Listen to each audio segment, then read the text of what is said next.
कि चुप रहो अब्बा हमारो मुंह खुली हो गए असिल की हो तो खोल दे आज वो कहते बाप में खुल ही वाला है लागा थे मुंह में बम धरे डाल दिया लेकिन वो हवा का औलाद कहा मानी कहीं नहीं बस अब खोल दो तुम असली होता जब खुला था तो अल्लाह जाने एक साहब में कत्ते बार बक्का था तलाक तलाक तलाक उसके बाद जब दोनों मिला सुन ले बता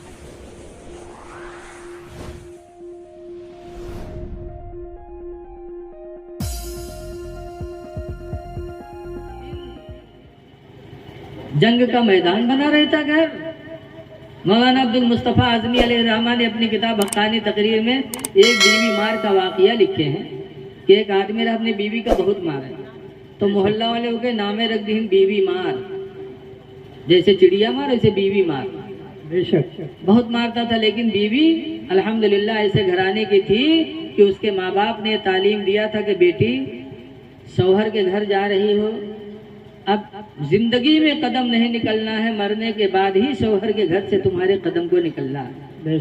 बेटी अल्लाह ताला खुशी के दिन देगा तो खुदा का शुक्र अदा करना और बेटी मुसीबत के दिन आएंगे तो सब्र करना। बेशक ये तालीम दे के माँ बाप ने भेजा था। शौहर जालिम मिल गया, मारता था, वो लड़की सब्र करती थी, मारता था, सब्र करती रही और शौहर के मिजाज को देखती रही, परखती रही। उसके बाद कुछ दिनों के बाद शौहर के मिजाज के मुवाफिक चलने लगे, जैसा शौहर का मिजाज वैसे चलने लगे। तो अब मारने का मौका खत्म हो गया।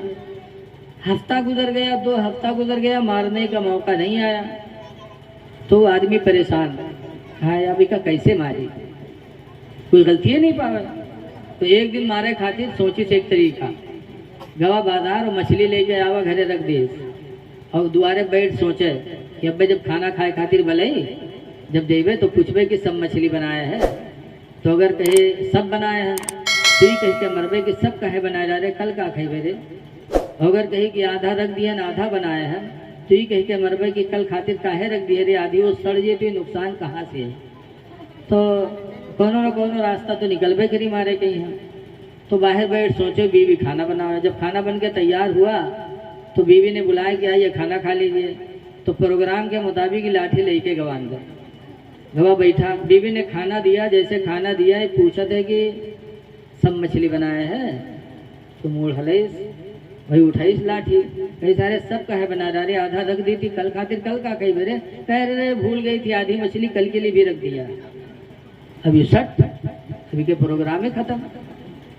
अब कुछ बोल ही नहीं पाए, तो खाना तो खाए लेकिन खाना तो हजम नहीं हुआ, बना बना हुआ प्रोग्राम फेल होएगा सब।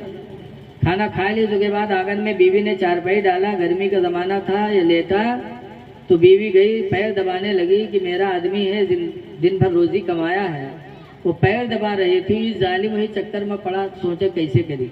इतने में आसमान पर एक हल्की सी लकीर नजर आई, तो देखे तो मेहरबा से पूछा था अरे लकीर का सूर है, तो देखे तो कहीं जो फरिश्तन के सड़क हो, कहीं फरिश्तन के सड़क हो, कहीं ना फरिश्तन के सड़क हो।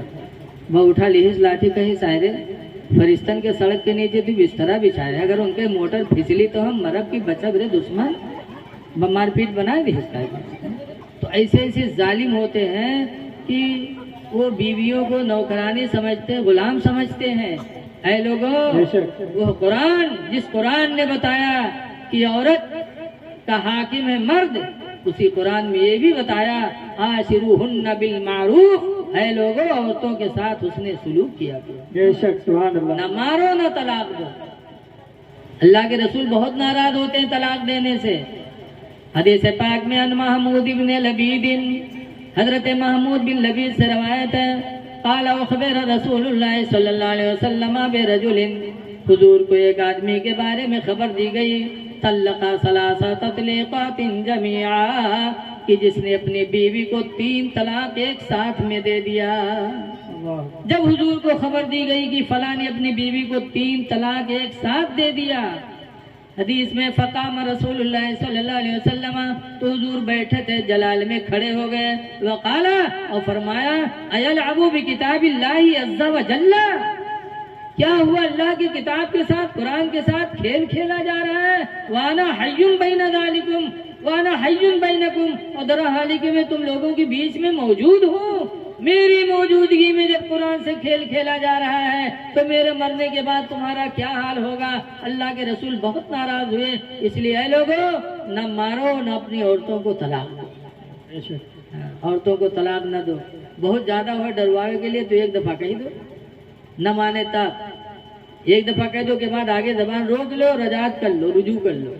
ऐसा नहीं, इसलिए कि ये कहेंगे तुमसे, ये सुधरेंगे नहीं, ये टेढ़ी हड्डी से बनी है। काहे से बनी है? टेढ़ी हड्डी। ये कहती रहेंगी, अकल कम है, इसलिए किसी बात पे कह दे कि असिल के हो तो तुम छोड़ दो, तो तुम कहा असिल के है नहीं इसलिए हम छोड़बे ना, कि नहीं में कहा बस अब मुंह बंद रख, अब हम मुंह खोल दे, जैसे आजकल के कहे कि चुप रहो, अब हमारो मुंह खुली हो गया, असिल के हो तो खोल दे। आज तो कहते बाप खुल ही वाला है, लागत है मुंह में बम धरे दाग दिया। लेकिन वो हवा का औलाद कहा मानी कहीं नहीं, बस अब खोल दो तुम असली होता। और जब फूला था तो अल्लाह जाने एक साहब में कत्ते बार बक्का था, तलाक तलाक तलाक। उसके बाद जब दोनों मिला सुन ले है, वह ठंडा जाइए, जब ठंड नहीं है तब अब सोचिए कि हाँ अब ना हम उसे बोल सके थे ना हमसे बोल सका था, तब रोवा चिल्ला शुरू करें। तब जाइए मदरसा, दूर से गए मौलाना साहब सलाम अलैकुम, जो कहा बात हो, अरे हजरत एक गलती हो गई, गलती पहली दफा भाई ऐसी गलती होत नहीं रहा है, लागत है दाल भात में रोजे के खाओ साहब। पूछो कौन गलती? कह रहे हजरत घर में झगड़ा हुआ तो गुस्सा में तलाक निकलेगा। अरे चाहे गुस्सा में निकले चाहे मोहब्बत में निकले, तलाक कोई मोहब्बत से थोड़ी रहता है। उलमाए किराम लिखते हैं कि निकाह शीशा है, निकाह शीशा है और तलाक पत्थर है। जब पत्थर शीशा पर पड़ेगा तो शीशा फूटेगा, चाहे मोहब्बत से डालो और चाहे गुस्से से डालो। ऐसे तलाक जब तुम दोगे तो तलाक पड़ जाएगी, चाहे गुस्से से दो और चाहे मोहब्बत से दो। तो क्यों कह दो गुस्से से? हा? जब पूछा कि हजरत गुस्से में तलाक दे दिया, कहा कितने मार, कहीं तो गुस्सा में यादें नहीं रहेगा। जब बताएं कि अब तो तुम्हारे लिए हराम हो गई, तो कहे नहीं हजरत कोनो जुगाड़ बनाओ। पूछो अब जुगाड़ कहाँ है? कहे नहीं हजरत कोनो जुगाड़ बनाओ जो खर्चा पानी हो ले लो, लागत वो में कोनो तवीज बनत। लेकिन इस जमाने में भी कुछ दज्जाल मौलवी भी पैदा हो गए। एक आदमी ऐसे तलाक दी और मदरसा में गवा कहे हजरत कोई जुगाड़ बनाओ तो मौलाना भगाए देंगे। रास्ता में एक दज्जाल मौलवी मिल गया, जब उससे कहें तो मौलवी कहे कत्था पैसा दे है, तो कहीं जोन में गयो तोन दे देवे। तो मौलवी कहा तो रुपया लेवे 10,000, लेकिन काम तुम्हारा बिल्कुल लोहा कह देवे। तो दे दिया उसने 10,000। जब पा गए मौलवी तो कहा था अच्छा बताओ कौने दिन तलाक दिए रहा? तो बड़ी देर तक सोचे साचे, उसके बाद कहा था अरे इतवार के दिन रहा। तो मौलवी कहा था इतवार के कहीं ना कहीं जाओ, इतवार के कहा तलाक पड़ता है? इतवार के दिन कोर्ट कचहरी सब बंद रहा था, इतवार के दिन तलाक नहीं पड़ता। बताओ ऐसे ऐसे लोग भी पैदा हो गए। इसलिए लोगों अपने नबी की सुन्नतों को जिंदा करो और अपने नबी से सच्ची मोहब्बत करो। और सच्ची मोहब्बत का मतलब है कि नमाजें पढ़ो, पाक और साफ रहो। हुजूर फरमाते हैं अत्तुहूरु निस्फुल ईमान, पाक रहना आधा ईमान। बेशक सुभान अल्लाह। आधा ईमान आधा इस्लाम तो सिर्फ पाकी में है। ऐ नौजवानों पाक साफ रहो, तुम्हारा आधा ईमान तुमको ऐसे ही नसीब हो जाए। बेशक सुभान अल्लाह। अब मरोगे तो पाक साफ जाओगे। मरना बरहा के पता नहीं किस वक्त मौत आ जाए। मौत के लिए हर वक्त तैयार रहो। जैसे किसी कहने वाले ने कहा है कि कोई गुल बाकी रहेगा ना चमन रह जाएगा, माशाअल्लाह माशाअल्लाह। रसूलुल्लाह का दीने हसन रह जाएगा। हम सफीरो बाग में कोई दम के चहे, अब बुलबुलें उड़ जाएंगी सोना चमन रह जाएगा। वतुल सो कम ख्वाब की पोशाक पे नाज़ान हो, वतुल सो कम ख्वाब की पोशाक पे नाज़ान हो। इस तने बेजान पर खाली कफन रह जाएगा। अल्लाह ताला हमको आपको नमाज पंजगाना पढ़ने की तौफीक अता फरमाए।